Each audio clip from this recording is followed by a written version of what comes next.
This is RTV6 News at 6, working for you. It is a Storm Team 6 alert as we begin the news here at 6 o'clock. I'm Nicole Griffin. We've seen a round of strong storms already today, and we could see more this evening. Let's check in now with Chief Meteorologist Kevin Gregory. And quite a downpour, man. It was good to hear the rain today. We don't need any severe storms, but we do need rain. 3/4 of an inch or just under that in a relatively short period of time downtown Indianapolis today. Here's the view in Bloomington with nearby thunderstorms with heavy rainfall. There's Bloomington, northern Monroe County, southern Morgan, heavy rain sitting there. This has been producing heavy rain without moving for a while. I think you get in Illinois, there's some 3-inch rainfall amounts there. All of this moving slowly to the east-northeast through Greencastle, Cloverdale, Rockville. These are thunderstorms losing strength and leaving central Indiana.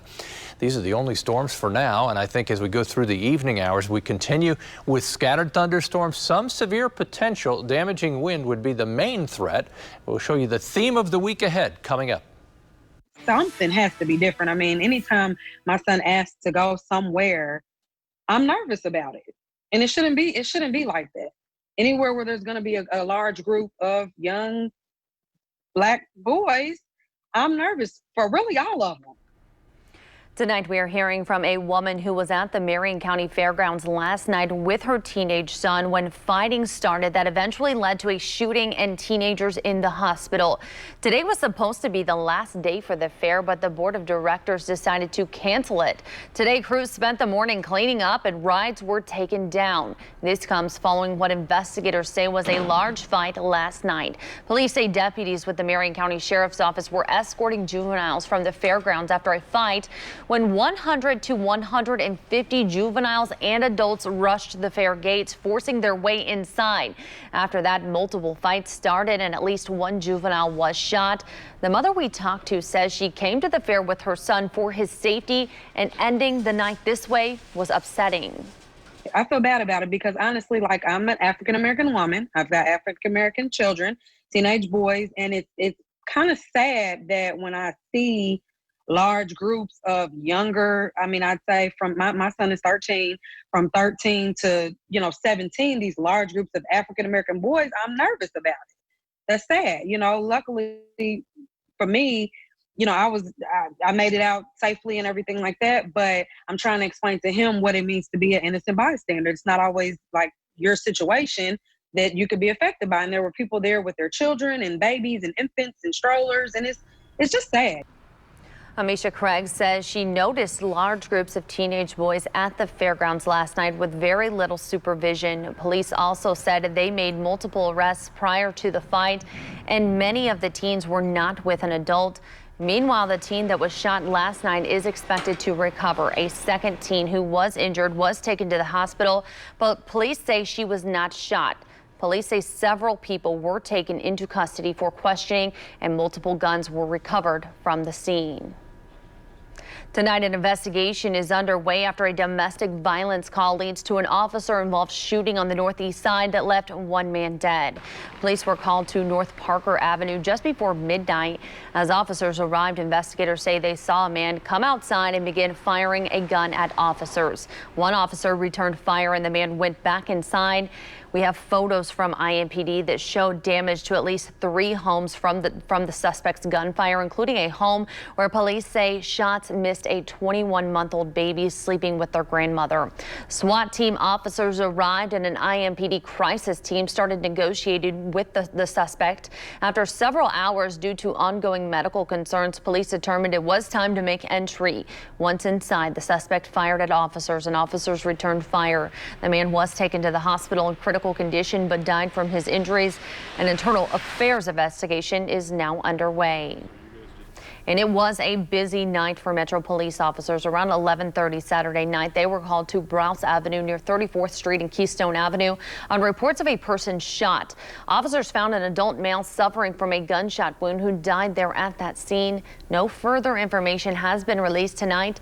IMPD investigators are asking anyone with information to contact Crime Stoppers. Developing tonight, dozens of people right here in central Indiana are rallying together to stop what they call an overreach in Indiana. The topic they are upset about deals with Hoosiers being required to wear masks. Stop Government Outreach in Indiana held a rally today asking the question, are you fed up with being told how to breathe? Organizers say they are sick of others telling them they need to protect others by wearing face coverings. They say there should be choices for individual health and not mandates. Organizers believe making masks mandatory for all is an overstep because they say all immune systems are not the same.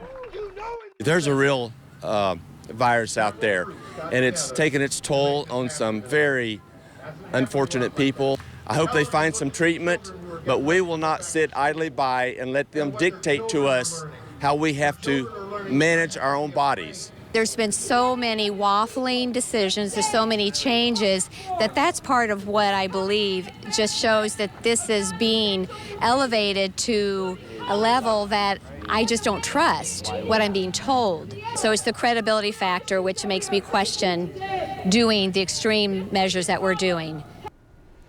The organizers are upset that Governor Holcomb has kept the state in stage 4.5 in Indianapolis. Mayor Joe Hogsett has mandated masks in Marion County. Meanwhile, Governor Holcomb says he is letting the data drive the timing of the plan and has stressed that wearing masks helps save lives. Right now, Governor Holcomb says Indiana is seeing an uptick in the percentage of Hoosiers who are testing positive each day for COVID-19. Indiana will remain in stage 4.5 at least for the next 2 weeks. And officials are urging you to wash your hands, wear a face covering, and practice social distancing to help Indiana get back on track. The state health department reports 2 more COVID-19 deaths and 927 new cases. It's the second highest daily number of new cases since the pandemic began in March, and the second time more than 900 positive cases have been announced in one day. 2,629 Hoosiers have now died from the coronavirus. More than 56,000 Hoosiers have tested positive for the virus, and more than 626,000 people have tested positive in Indiana, with 9.6% testing positive. This morning, deaths from COVID-19 topping 140,000 nationwide. Los Angeles' mayor saying the city is on the brink of another stay-at-home order. Hospitals across the country pushed to their limits. And there's a debate in Washington about more funding to fight COVID-19. ABC's Megan Tavrizian is in San Diego with the latest. Today, coronavirus cases continuing to rise at a staggering rate. Numbers increasing in more than 24 states, overwhelming medical systems, like this hospital in Hidalgo, Texas. Some patients waiting 10 hours for an examination because resources are so thin. It's very difficult when you are putting your mom's best friend in a body bag. It's very difficult when you're putting your 6th grade school teacher on mechanical support. In California, Los Angeles' Mayor Eric Garcetti saying on CNN this morning he's close to declaring a second stay-at-home order as cases there continue to rise. How much worse does it have to get in Los Angeles before you feel compelled to issue another stay-at-home order? Sure. Well, I think we're on the brink of that. The need for more testing reportedly met with resistance from the White House. The Washington Post first reporting the Trump administration is at odds with Senate Republicans, saying the administration is pushing to block billions of dollars from testing and contact tracing, as well as funds for the CDC and NIH in a forthcoming GOP coronavirus relief package. But late this afternoon, a senior White House official claiming the president is fully committed to a robust aid package that addresses real needs, adding there have been no negotiations to date. Trump asked about testing this morning on Fox News. Sir, testing is up 37%. Well, that's good. I understand. Cases are up 194%. It isn't just that testing has gone up, it's that the virus has spread. Many of those cases are young people that would heal in a day. They have the sniffles, and we put it down as a test. But health experts continue to stress the virus can impact people of all ages. The nation's leading COVID-19 expert, Dr. Anthony Fauci, urging young people to take this virus more seriously. The younger individuals are saying, well, if I get infected, so the chances is that I won't even have any symptoms, so who cares? You are propagating a pandemic because it doesn't end with you. Megan Tavrizian, ABC News, San Diego. Megan, thank you. COVID-19 may have changed how Hoosiers help those in need, but it certainly hasn't put a damper on Hoosier hospitality. Troy Washington is working for you to show how one organization has launched a new program to help families trying to get on their feet during this time. Congregations found themselves closing during the pandemic, though one door might have shed others open for Family Promise of Greater Indianapolis. We were originally supposed to start with 1 unit, but because of COVID, we sped it up and we started with 10. The Interfaith Hospitality Network used to host families at churches and temples, but because of COVID-19, all of that has changed. Here's the upside, though. Now they're able to help more families. Leola Jimenez and her family moved in on the 10th. They were new to the city and just trying to make ends meet before hearing about the apartment shelter project. The money ran out, and it's like, I don't know what's going to happen now because we had nowhere else to go. I was worried about my son. Now the entire family is comfortable in an apartment unit, and that means baby Danny is happy as his parents work to get back on their feet. Normally, we have 30 churches, congregations, and temples that work with us to provide transportation, food, as well as shelter for families. When COVID happened, all that had to come to a stop because we wanted to keep our volunteers safe, as more importantly, our families safe as well. Because of that vision, now families are safe and sound, living in apartment units. We rent out units in our name, and we've been using it as emergency shelter. Each family gets up to 90 days to focus all of their attention and savings on securing a permanent place. Family Promise guides them every step of the way to set them up for success once they leave the program. We're actually operating at a rate of 89%. That's the highest we've ever been in terms of successful people being housed. We worked with a few different partnerships, one of them being Mustard Seeds. They're our furniture bank where they assisted with furnishing almost all our units, almost to the T, where everything that Mustard Seeds didn't get, we have 1,500 volunteers in those 30 congregations and churches and temples we work with that work to put all the household items in here. So families came into the units with dishes, silverware, all cleaning supplies. I don't even know the last time I was able to cook in the kitchen because it's been like that long. It makes us feel like we're family. Now that these families have their peace of mind back, the possibilities are endless. Working for you, Troy Washington, RTV6. Troy, thank you. Amid several weeks of protests, a new turf war is brewing in one American city. This time it's local government versus the feds. That story coming up next.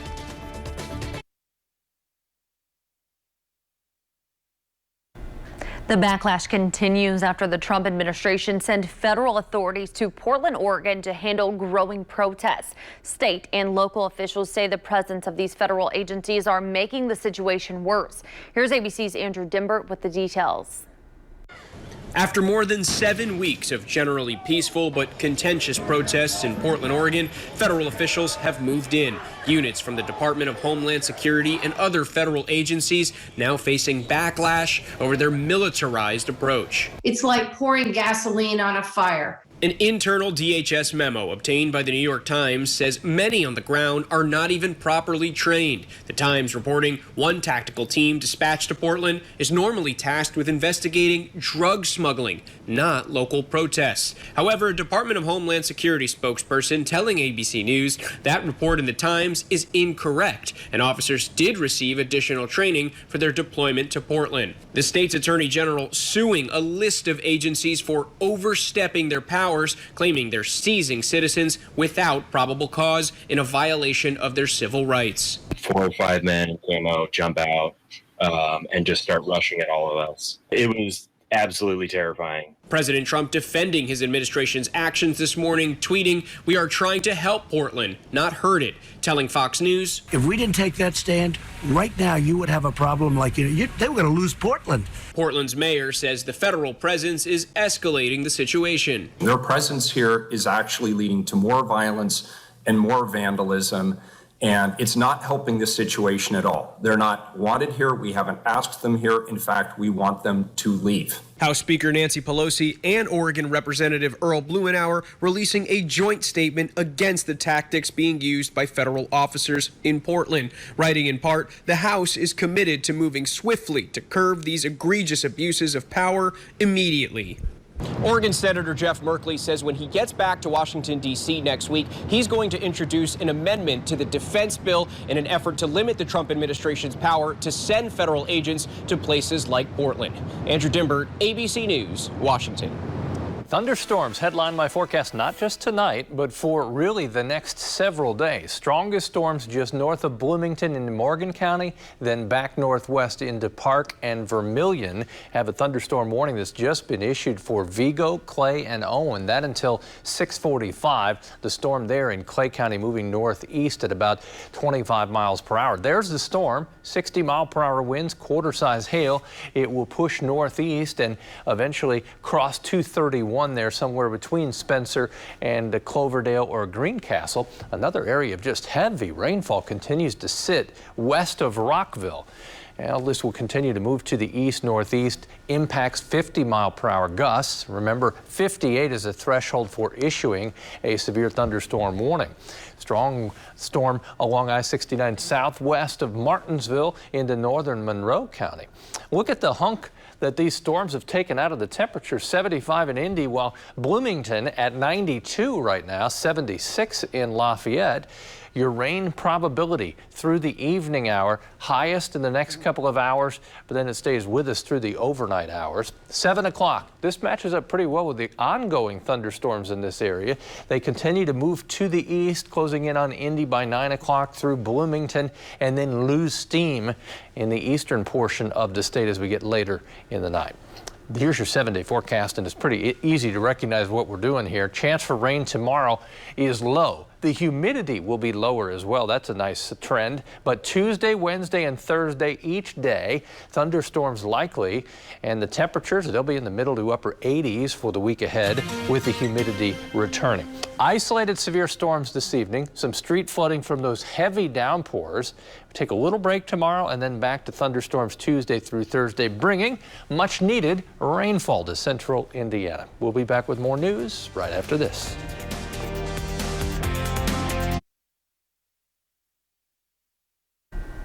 Baseball is back at Victory Field. As you know, the Indian season is canceled due to the pandemic, but earlier this month, the team announced a partnership with the College Summer League at Grand Park to play 3 games at Victory Field.